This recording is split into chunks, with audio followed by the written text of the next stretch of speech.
Hello friends, welcome to Study Algorithms. And today we would understand what do you mean by the time complexity of an algorithm. Note that I will not be covering the big O notation in this video. This video focuses on the basic idea of time complexity. So let's get started. First, I will give you an introduction to time complexity and why it even matters. Next, we will look at a live demonstration to show you what I mean. We will then look at an actual problem in computer science and learn how to represent time complexity. So what do you actually mean by time complexity? Time and space are two different criteria which help to determine the quality of an algorithm. If that seems new to you, check the link in the description below where I explain you how you can use time and space to determine which algorithm is considered to be better than the other. We all know that a better algorithm is one that executes faster, and we can manually calculate what is the time taken by an algorithm. But what is the time complexity? The speed at which an algorithm runs depends on the number of processors that you're using and also on the amount of RAM that you are available with. An algorithm which is actually fast may just run slow on a system that has a poor configuration. So we need to establish a universal way in which we can determine the runtime of an algorithm. This estimation is called the time complexity. Let me change your definition of a fast algorithm a little bit, and that should get your brain cells working. I have often seen that people get confused by seeing the execution time of a program. What happens is you run a program and you see that, oh, it took only some milliseconds to execute. But this can never give you an idea how would the algorithm perform if you have a very large input data set. And hence, this is never a clear picture of what is happening behind the stage. So, rather than thinking about the time taken by an algorithm, what you can do is think about an algorithm in a way that how many steps an algorithm is doing.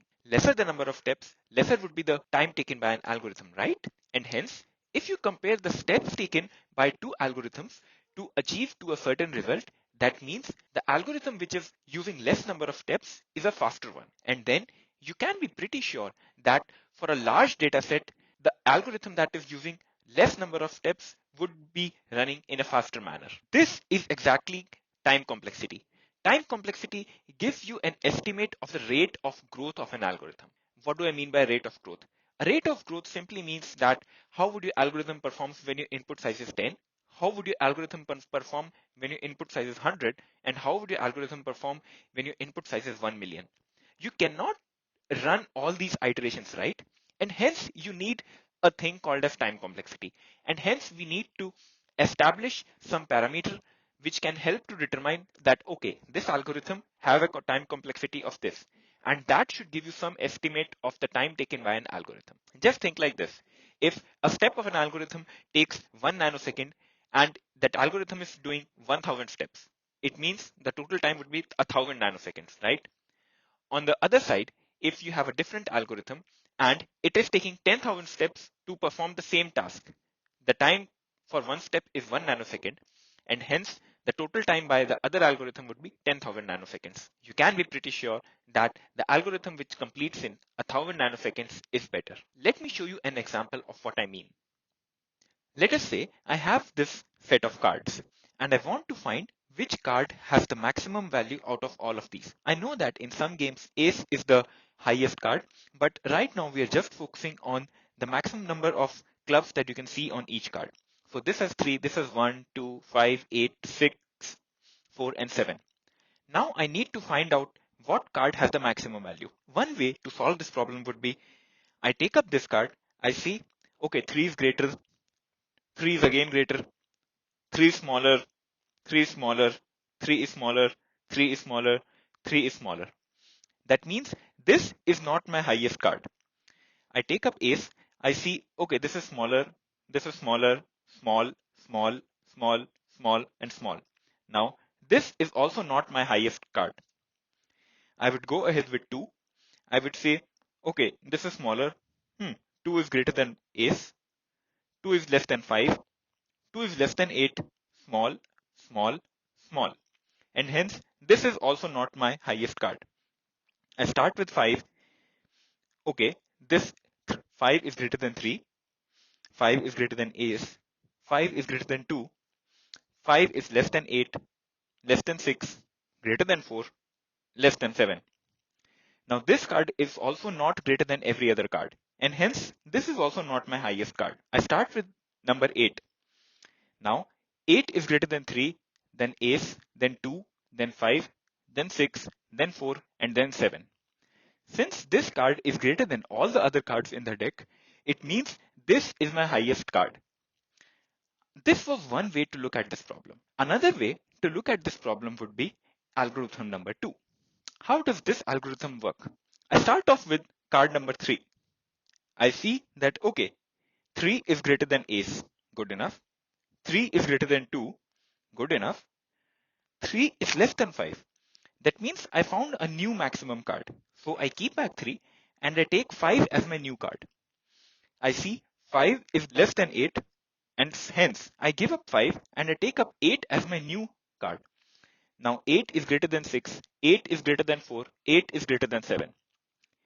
Now again with algorithm number 2 also I can find out that 8 is the highest card that I have.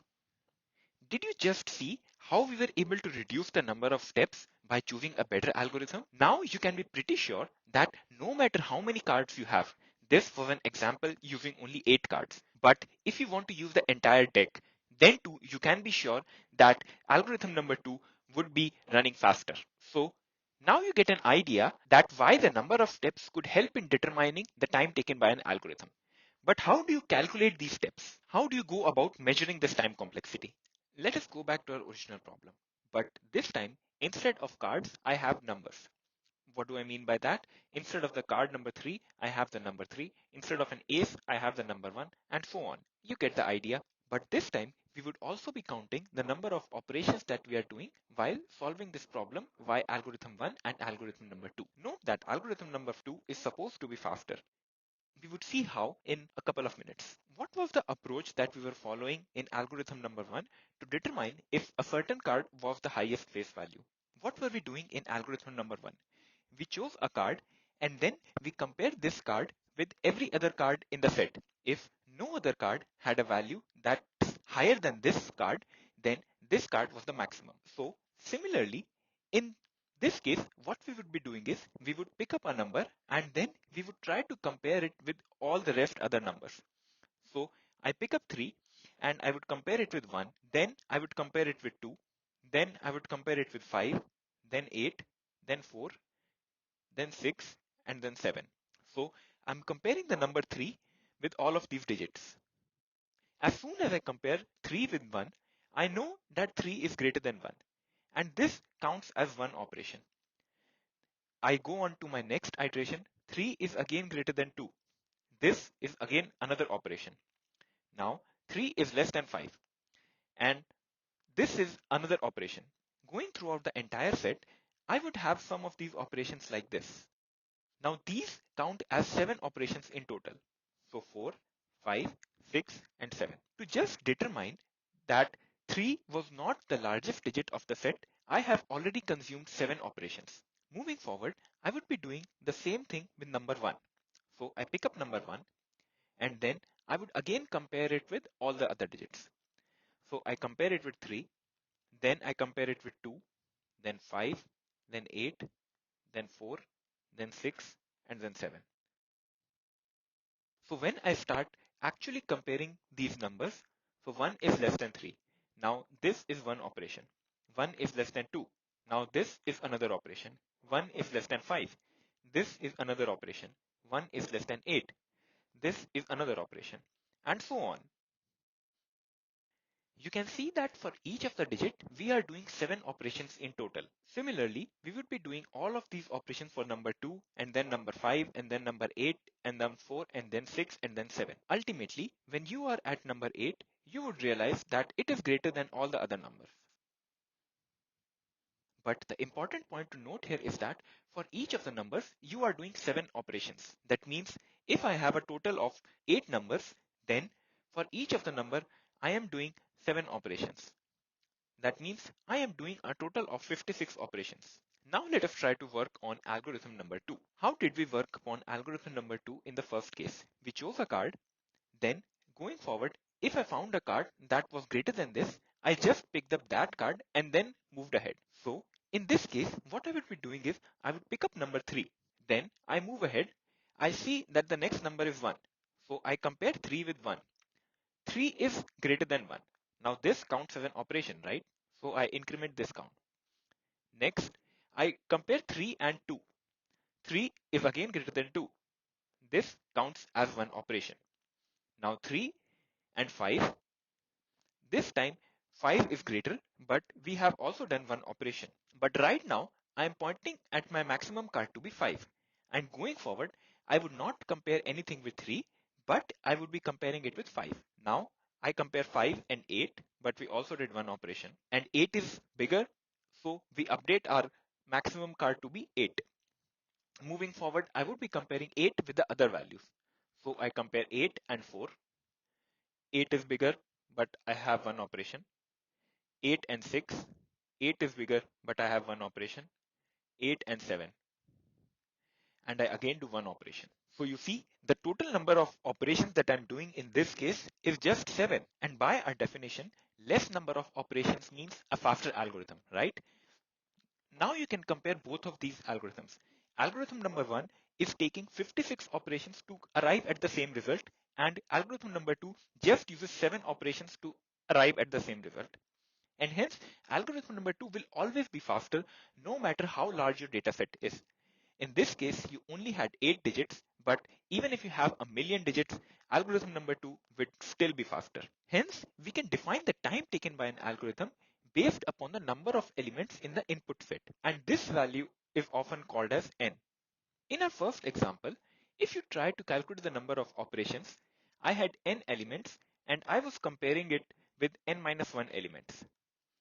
So this gives you n square minus n, and we would call this a time complexity of n squared. Whereas in algorithm number 2, if we had n elements, the total number of operations we did were n itself. And hence, the complexity of algorithm number 2 is just order of n. Now the question is, how does this help you to determine the rate of growth of an algorithm? Suppose your PC takes 1 nanosecond to complete one operations. Algorithm number 2 would take 56 nanoseconds for an input size of 8, whereas algorithm number 2 would just take 7 nanoseconds for an input size of 8.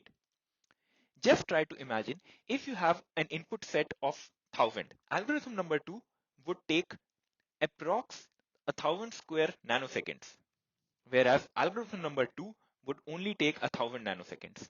These values have a tremendous difference, and algorithm number 2 is very fast. I hope this gives you an idea about the time complexity of an algorithm and how it helps you to determine the runtime. Knowing the time complexity of an algorithm is really essential, as this is a major concept upon which all the interviewers will always emphasize upon. Because nobody would want to hire a programmer who cannot determine how long their code is gonna run for. Let me know what you think in the comments below, and I will try to get back at you as soon as possible. Once again, if you found my channel helpful, please do consider subscribing and share this video with your friends, as this motivates me to make more and more such videos where I can simplify these programming concepts for you. Until then, see ya.